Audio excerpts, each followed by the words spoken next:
We should be live. We should be live. We should have sound. There, look at that. I popped right up. I didn't even have to refresh.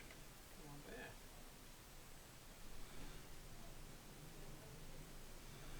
bad. Okay. Check the sound. Okay, we got sound. Right. Russ, how you doing, Russ?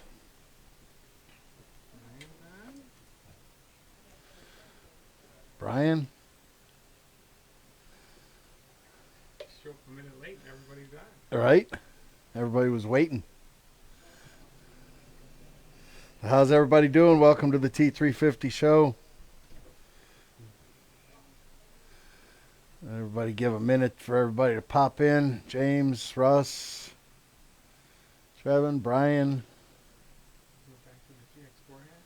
Yeah, back to the GX4 hat. I couldn't find my FN. I was painting in the living room last night, and it was getting hot, so I took my hat off, and I laid it down somewhere, and in the mess that is the living room right now, it's a disaster. I got rolled up carpet and padding all stuffed into one corner, waiting for Thursday because the garbage is going to take it, but I don't want to put it out there because it's going to get wet and weigh 500 pounds. And I'm painting, priming all the corners where you can't reach with the rollers right now, and we got flooring we're getting ready to lay down. We got a major project going on at home, and half the house is a disaster. So So I set my FN hat down somewhere last night, and I couldn't find it this morning. So I grabbed my Taurus hat. So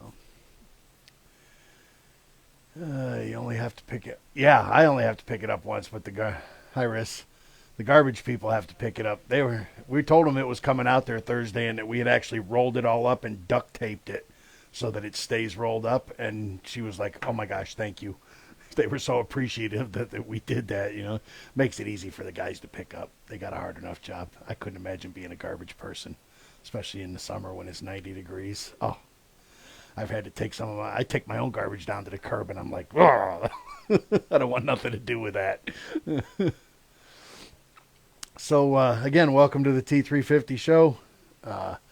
Everybody's popping in. Winter's back. It's spring and winter's back. We woke up to about an inch of snow this morning. Wet, thick, heavy snow. Sunny and 50 tomorrow. Yeah, supposed to be 80 by this weekend.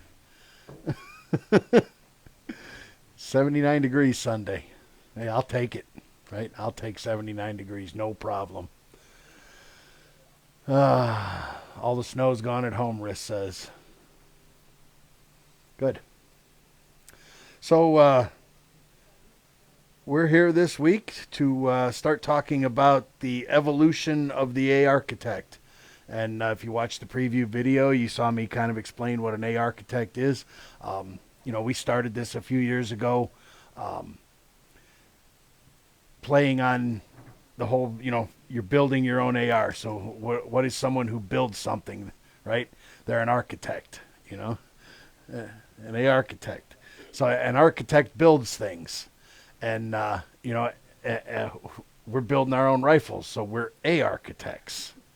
So it was kind of a play on words our marketing team came up with, and we really liked it and thought it was a good idea. And we've toyed around with the website. It's evolved a couple of times over the last couple of years. I went back and I said something about how long. It's actually been over 2 years now.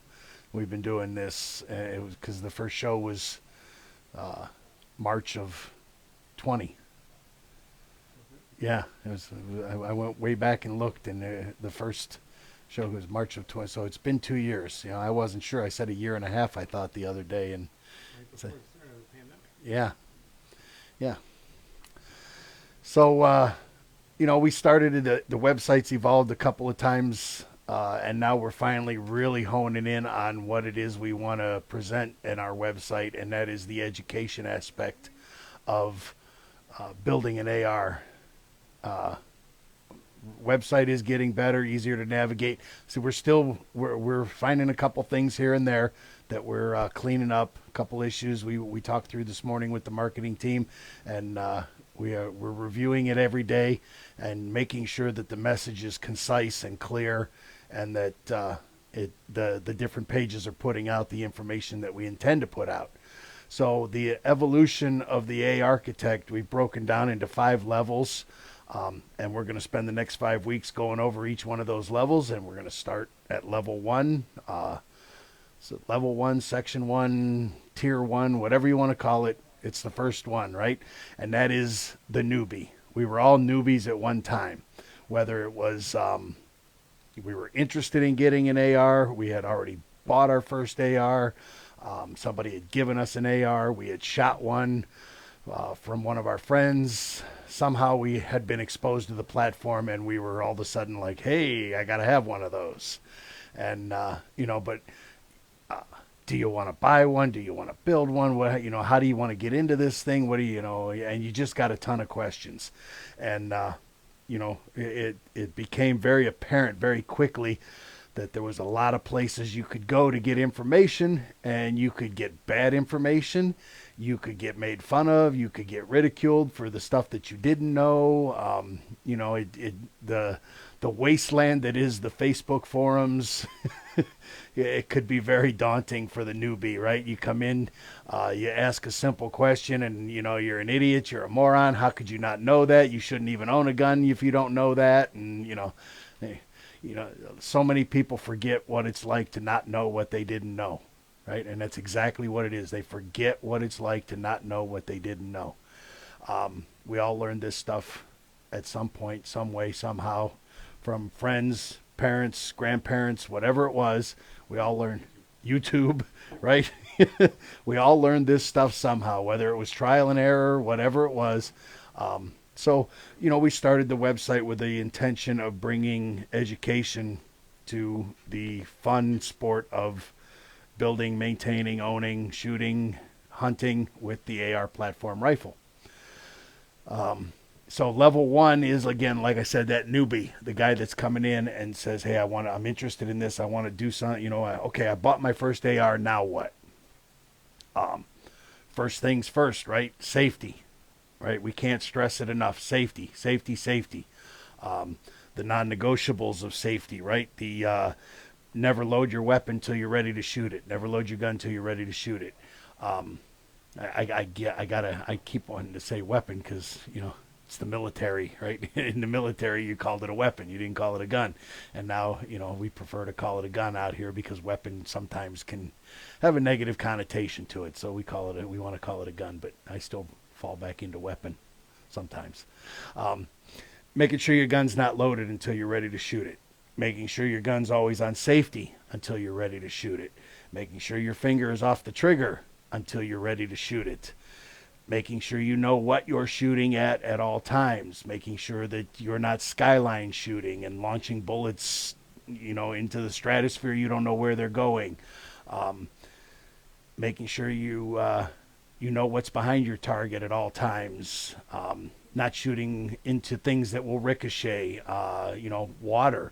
I see so many videos of guys shooting into ponds and rivers and lakes, and at the right angle, bullets will certainly skip off of water. It's not the most safe thing to do.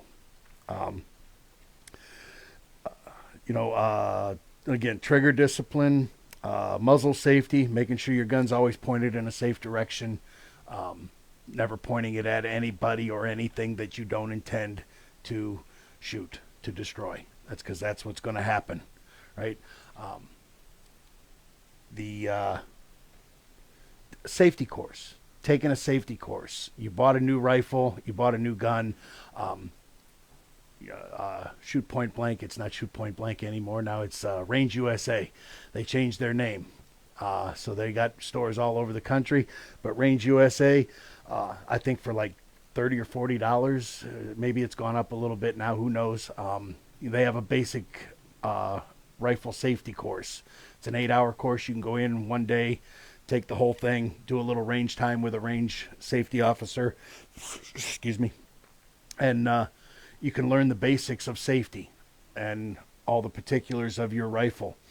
They have an AR course that will help you understand how one of these rifles works. They're a very easy to work on gun once you understand them.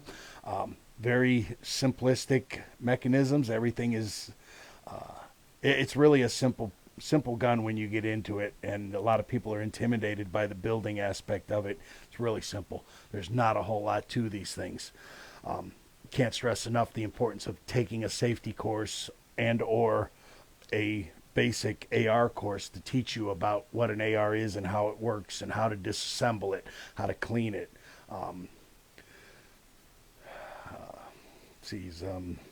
Eye and ear protection, right? Always wearing eye and ear protection at the range, even when you're shooting outdoors in your backyard. Brass comes flying out of here fast, and it can hit a branch and come back and smack you right in the eye. I've had hot rounds come in, even with glasses, and land, and bang, and hit me right in the face and drop down between my glasses and burn my face. I probably still have the spot from Alabama a couple weeks ago right there. A hot round came out, bang, landed on the table, and I went to put my elbow back down, and I heard the sizzle. It was that hot. And, that was, 3 weeks ago, maybe 4 weeks ago, and I still got the mark from that. So, safety, eye and ear protection. I don't hear so well. I've got terrible hearing. And anybody who knows me knows I do a lot of, what? I drive my wife crazy because I told her, you got to be looking at me. You can't be standing in the other room facing the other way and try to talk to me. It ain't going to work, because I spent too much time shooting these things without hearing protection when I was young, thinking I was invincible. I'm not, and neither are my ears, and neither are yours. So hearing protection is a must. Good set of muffs. The duck. These are good. I prefer the electronic noise canceling. That way I can hear everything that's going on around me, and when a round goes off, the sound is deadened. When a range safety officer calls for a ceasefire, I can hear them. That's another thing with range protocol. The range safety officer is the boss, right? You got to know what a range safety officer is. Every legitimate range out there, business range, they're going to have a range safety officer. They're going to have someone there. He's going to have on special clothing. It's going to denote who he is. He's the guy you go to if you have a problem, and he's the guy that's watching everybody up and down that line, make sure they're being safe, making sure their muzzles are pointed in a safe direction, make sure they're not walking around with a loaded gun when where they're not supposed to be. He is the guy, right? He's the man, because you're out of here. If most guys will give you one warning unless it's something really bad.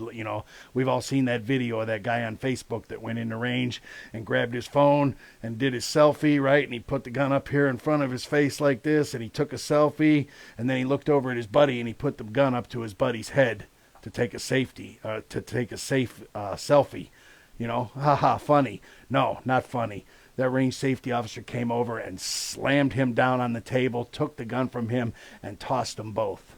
They were out of there before they even got a chance to shoot. That's something that's a non-negotiable, right? You're going to get thrown out immediately. A simple thing, you're moving some guns around on the table and you accidentally don't keep your muzzle pointed downrange, you're probably going to get a warning. You're going to get a warning, and, you get one or two too many of those, and you're going to get asked to leave. I have gotten a warning at the range before for doing that exact thing. A momentary lapse of reason, and you turn with a gun in your hand and walk to go to the next station, and your gun's pointing that way instead of downrange. Hey, right? You get told. So, and you'll get to learn that stuff and get to know that stuff, and it'll become second nature to you. Medical equipment. Do they have? Oh, Walker game ears. I don't know if they have a lifetime warranty. I would like to try a set of those because I do like the electronic muffs, but with some of my guns, they do get in the way just a little bit. So I would like to try a set of those earbuds, the noise canceling earbuds. I would like to try a set of those. They're pricey though.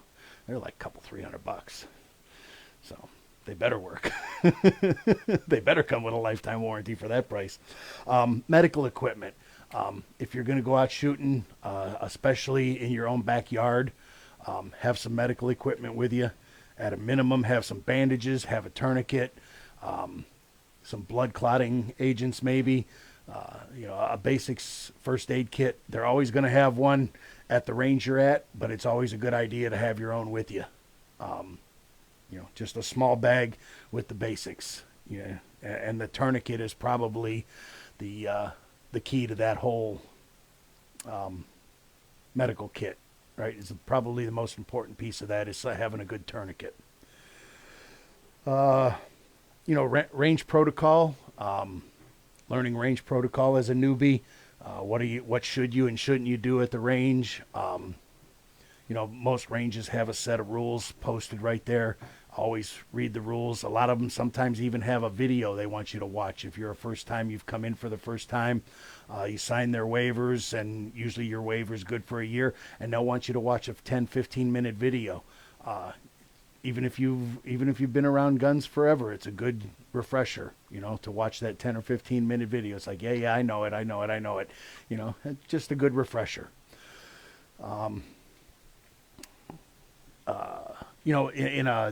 In a range, indoor range, you've got a wall on either side of you. Brass comes out and bang, and it's coming right back at you. It's hitting the wall, it's coming back at you. So it's not going over and hitting the next guy. And I don't know how true it is. I don't know. I saw a video here just recently of a guy shooting a pistol. Round bounced off the wall. He had a box of open ammunition right here, and the empty case came down and it set off. It hit the primer. Apparently, it hit the primer on the back of the round, and there was, it caused an explosion. And like I said, I don't know if it was photoshopped or if it was real or not. It seemed a little far-fetched to me that could happen, but who knows? When you set up at the range, the outdoor range, there's always a set of tables. If it's not super crowded and I can get a table or two away from other people, I always try to take a table away from a couple of other guys, put a couple tables between me and anybody else who's shooting. That way their brass isn't hitting me and my brass isn't hitting them. And, if I have something loud and obnoxious, like a little 7.5-inch pistol, I'm not blowing their hair back and rocking their world. So we talked about ricochets, not shooting at anything that's going to ricochet. Water. We do shoot at steel plates. You don't want to shoot at a steel plate that is locked in place and is at an angle, right? You want to shoot at a steel plate that is flat, but it can move. The bullet hits it and starts to move through it, and then, pushes that round down into the ground. Anytime you shoot at a steel plate that is immovable, if it's dead flat, you're going to be okay. But if there's any kind of angle to it, then you could have a chance for a ricochet. So you always, if you're shooting at steel, you want to be able for it to be able to move. Right, left, up, down, whatever it is, so that bullet can almost want to travel through the target and then, dive away from you. When we were at the range in Alabama, down at the pistol course, they have steel targets. And again, why eye protection is so important. If you look at the range safety officers, he's got a partition there that's all in plexiglass, and up on the shelf with little pieces of copper jacket and lead that had splattered and hit the target and came back into the firing line. Then, every now and then, someone gets a nick, they get a little cut, it hits them in the face, it hits them in the arm. We've seen it happen, right? We have firsthand knowledge of a piece of lead coming back and hitting somebody when we were shooting. And, it was 20, 30 yards, that piece of lead came back and hit him.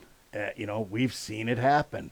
So eye protection is an absolute must. I'll take a scratch, a nick, a dent versus losing an eye any day. because if that would have hit him in the eye, it would have been, oh, we'd have been going to the hospital. No doubt. So, a lot of new things for the newbie to learn. And that's part of why we're revamping the website so that when you come in to the website, you're going to, you'll answer some, if you know where you are on the journey, okay, you're a newbie, you're going to go right to level 1. You've been doing this for a little while, you've got one, you've done a few things here and there, maybe you're not sure, you can answer some questions and we'll help you figure out where you are on the journey. Are you 1, 2, 3, 4, 5? But if you're a newbie, you know it. You come in, you go into number 1.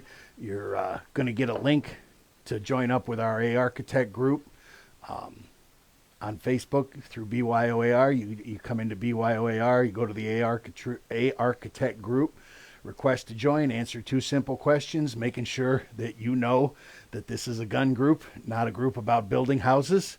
We get I get requests every week from someone in Pakistan or someone in India, and you go to their thing and what they've gone to this college of architecture and and it's like, didn't you read the thing? You answered yes. Obviously you didn't read it because but so we don't we deny them just we know that that's not the group for them. That's not the group they're looking for.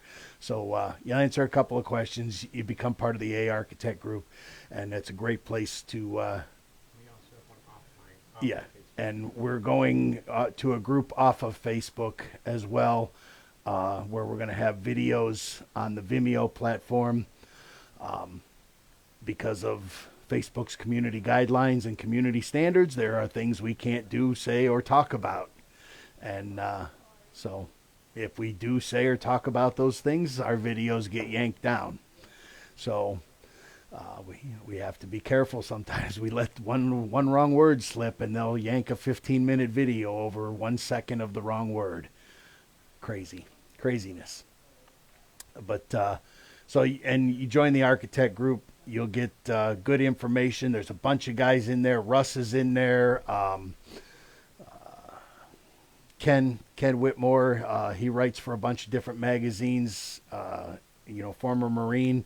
I shouldn't say former. Well, I guess once you're a Marine, you're always a Marine, right? Isn't that what they say? So he's a Marine, and he's very knowledgeable about the AR platform. There's a lot of guys in there that you can ask questions. I'm in there pretty regular. So how do you know what level you are and advance to the next level? So that's part of the evolution, right? Once you come in, you're a newbie and you bought and you've got these questions, and now I'm ready to start cleaning this thing and maintaining it, right? And now all of a sudden, now you're moving to level 2 because you've got to start taking this thing apart and disassembling it and figuring out how it works, and maybe figuring out why something isn't working. Why isn't my ammo going off? Why is my gun jamming every time? Now you've moved into the next level. From maintenance, you go into upgrading, right? So you bought this cool AR. It's got plastic clamshells on it, and it's got a flash hider on it, and it's got iron sights on it, and I want a red dot, and I want a free float handguard, and I want a muzzle brake, and I want these different things now, and now you're into level 3 where you're ready to start upgrading and actually doing some disassembly and reassembly on your rifle. And now you're ready to build your own AR. You've moved into level 4. And you've built your own AR. Maybe you've built a couple of ARs. Now I'm ready to build something really cool, like, a 9mm AR pistol with an ARV handguard, or a 45 AR pistol, a 6.5 Grendel 20-inch long-range competition. You're just ready to start doing some really cool stuff and moving up into that higher tier, and now you're at level 5. So it's not hard to figure out where you are based on, you'll see in the website, okay, yeah, I've done all that. Yeah, I own 2 or 3. Yeah, I've built a couple. It's pretty easy. If you've been around a little bit, where you are in that evolution. If you don't, you're probably at level 1. Yeah, the rest And we'll help. Yeah, we're going to have a series of questions up there. You built 5 so far. Yeah. Yeah, you're probably level 5. there you go. Yeah, you're ready to start building the really cool stuff. You probably already built the really cool stuff. Yeah, probably already have, right? You're ready to build an AR-10. There's a task. There's a task, right? Yeah, Brian. Brian says 5. It's a rookie. Yeah. I think we've got everything. We talked about safety. Know what's beyond your target. Oh, owner's manual, right? When you buy a new AR, it comes with an owner's manual. Read it, right? Even though you've been around guns all your life, these things have little nuances, and they're a little different than just about any other gun out there on the market. With the split receivers and the different things that are going on here, the AR is just a little bit of a different animal than any other type of gun out there. So make sure you read your service manual or your owner's manual. Safety course, medical equipment, trigger discipline, eye and ear protection, range safety officer, ricochets. Oh, ammo, right?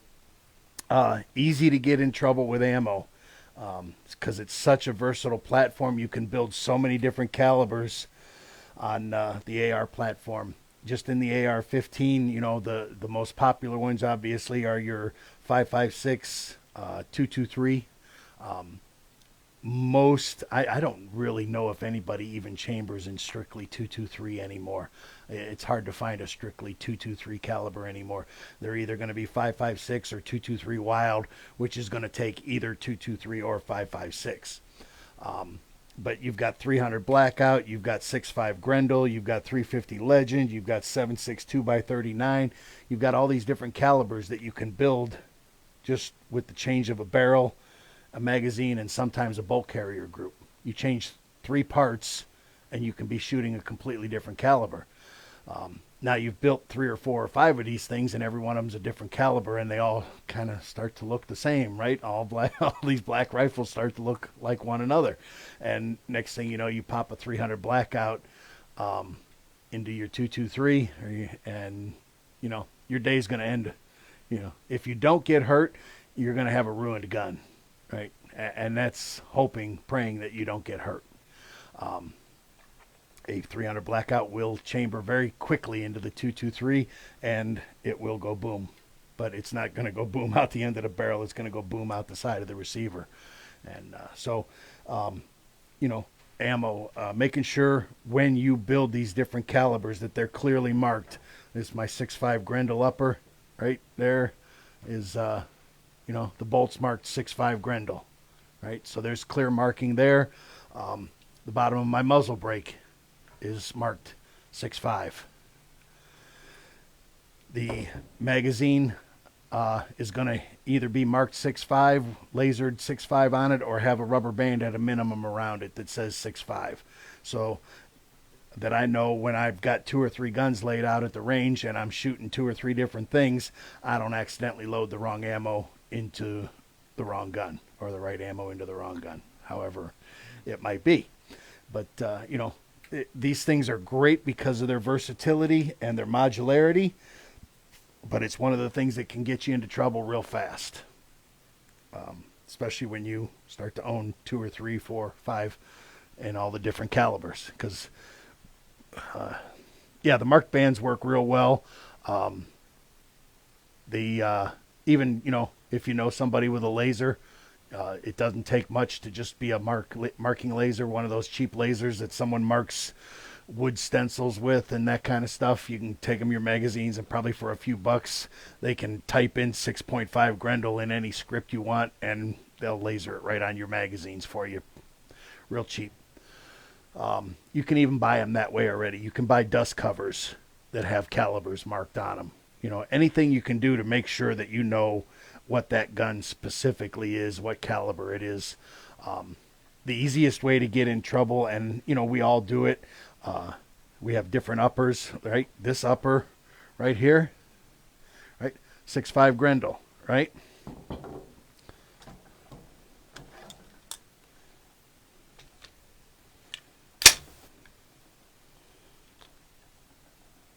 This is a, I don't have any fingernails left anymore. I can't get,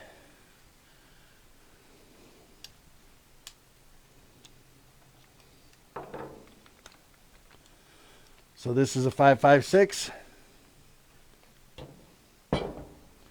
This is a 6.5 Grendel. It's that easy, right? It's that easy. Now I've got a completely different gun.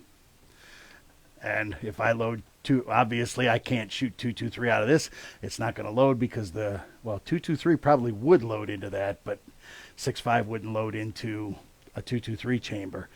But, you know, being that you can do that quickly is why you have to be so careful and make sure that you try to mark these things any way possible so you know.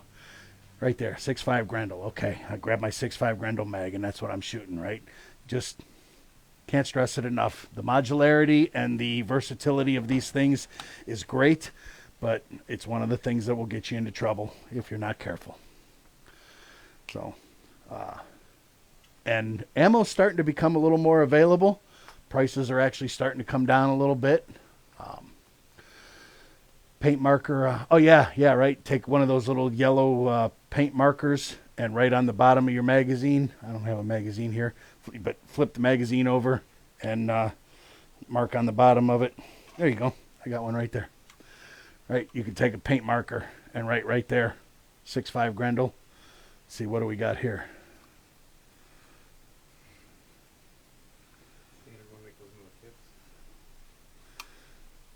No, right there. 6.5. So it's marked right on the follower, 6.5. So that's a magazine for a 6.5 Grendel. They usually come marked from the factory in some form as to what they are if they're specific.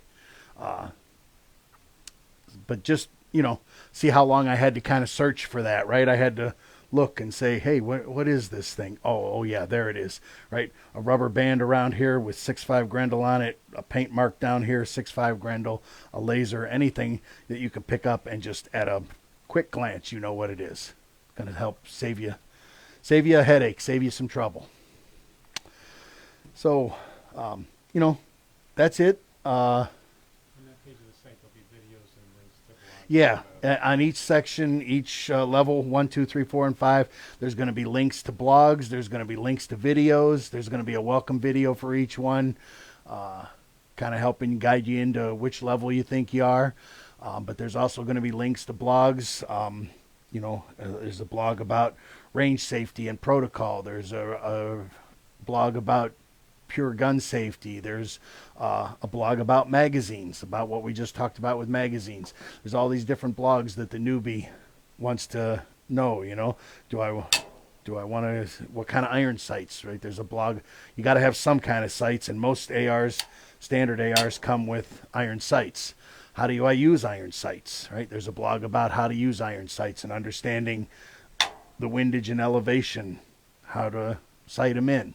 You know, it can be a little bit, all right, what's up, what's down, down is up is down, right is left, left is right.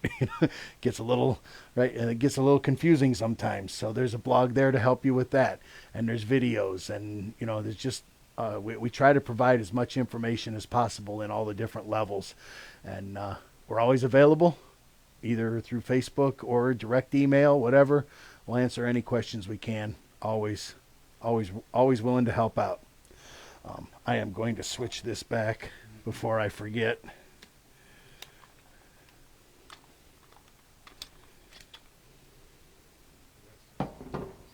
What's that? Yeah, don't be afraid to ask questions. That's how we learn. Right, and we've tried to make, we try to keep all of our zones judgment free. If somebody comes in and they're causing a little bit of trouble, causing a little bit of problem, we're going to ask them to stop. And, you know, just like the range safety officer, you're going to get a warning and tell you, hey, we don't do that here, and ask you to please stop. And if you continue, you will be shown the door. We play nice. Okay. So, welcome to level 1 if you're a newbie. hop in and join the architect group. Get to know us. We're not a bad bunch of guys. We don't bite too hard. And if you're close, hey, let's go shooting. Right? So we'll see you next week. We're going to start into level 2, maintenance of an AR. We'll talk about how to maintain, clean, and do basic repairs. And really, there's not many repairs on this thing that you can't do yourself. It's not like your bolt action 3030 or something, or your pump action 3030 with all those moving parts in there that you better get a gunsmith involved. Now you really, basic tools and some basic mechanical skills, you can build one of these, you can upgrade it, you can maintain it. We promise. We're here to help you do that if you think you can't. We'll see you guys next week.